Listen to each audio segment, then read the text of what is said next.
Hello, teacher Sarah here, and today I'm here with a video with 5 tips and tricks I've learned to help convert students from trials.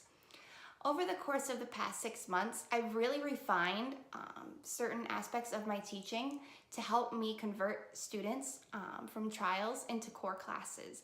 Some of these students that I've taught have become regulars and I see them still today. Other students, they come back and then they go back.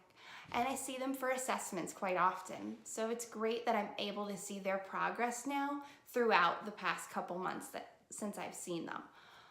So I'm going to give you 5 tips and tricks that I use in the classroom to help these students. Tip number 1 is to have fun. Tip number 2 is to get the student talking. You really want to engage them and get them talking, get that feedback. Tip number 3.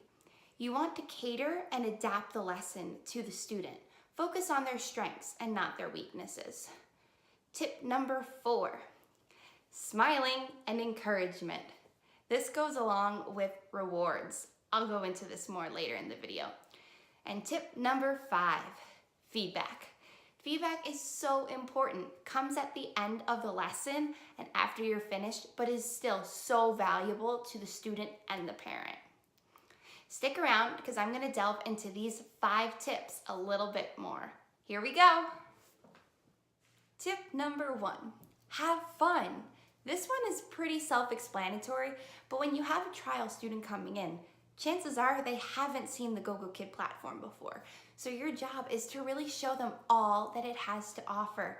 You really want to engage the student and have them have a good time. You want them to have fun, to be smiling, even laughing during a trial.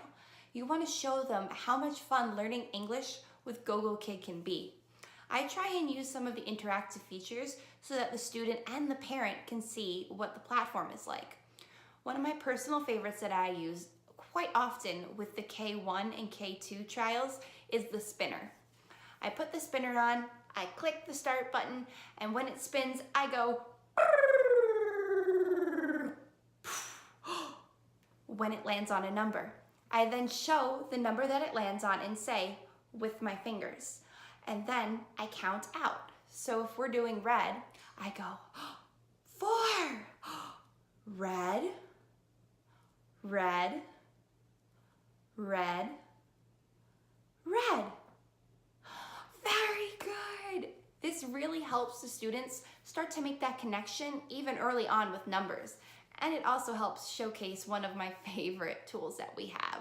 This helps the student learn the new word and also have a fun time doing it. Typically by the middle of the trial, if I were to pull this spinner back up again, they get excited and they'll start doing the hand motions with me. So that's why it's one of my favorite parts. It's something so simple, but so helpful, especially in a trial class. Tip number 2, get the student talking. So this one, as well, is very self-explanatory. You do want to start building that connection. You want to start talking with the student.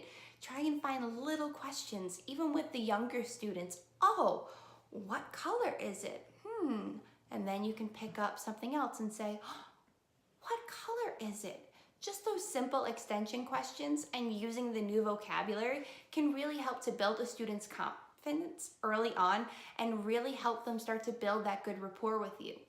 For the older students, say in the musical trial lesson, I try and ask more about their personal experiences. Again, this really helps to build rapport and build a good relationship with these students early on.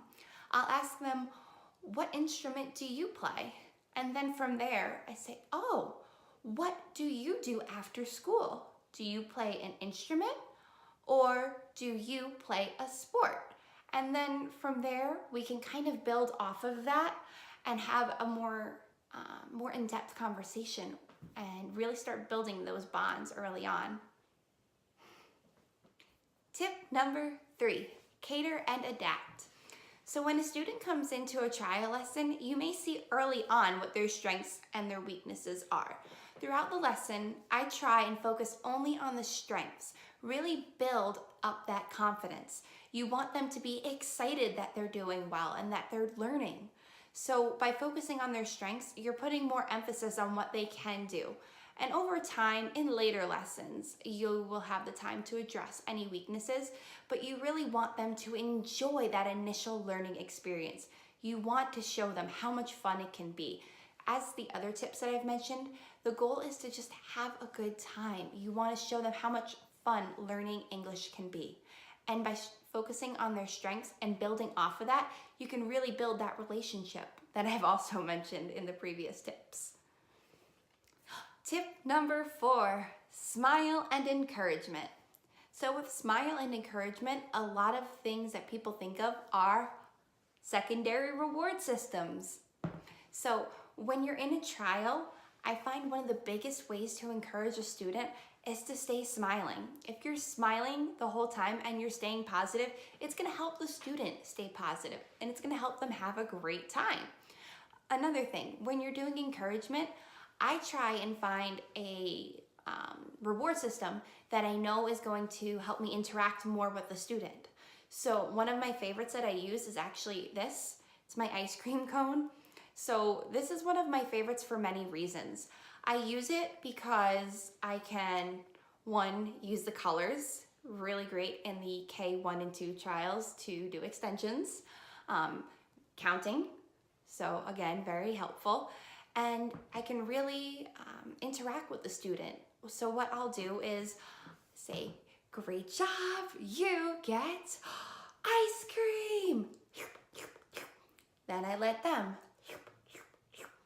This really helps because the students get excited, and often by the middle of the lesson, they'll be looking for their ice cream, wondering, I did a great job. Where's my ice cream? Another form of encouragement that I use is high fives. So again, by the middle of the lesson, if a student was having trouble in the beginning, like, oh, what do you mean high five?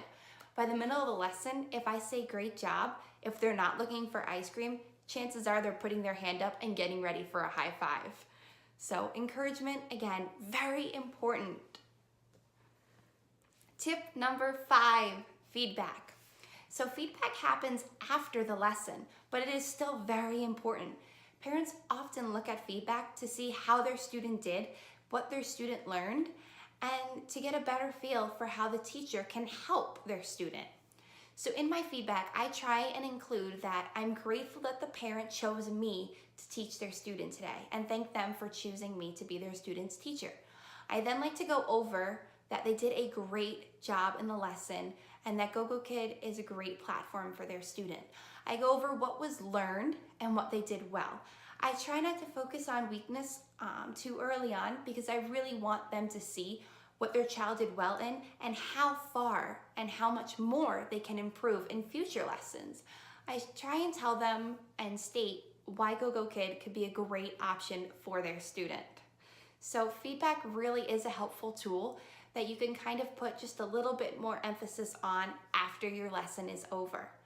I also like to round up and summarize at the end saying that I had a great time teaching their child and I hope to see them again soon. So that's tip number 5.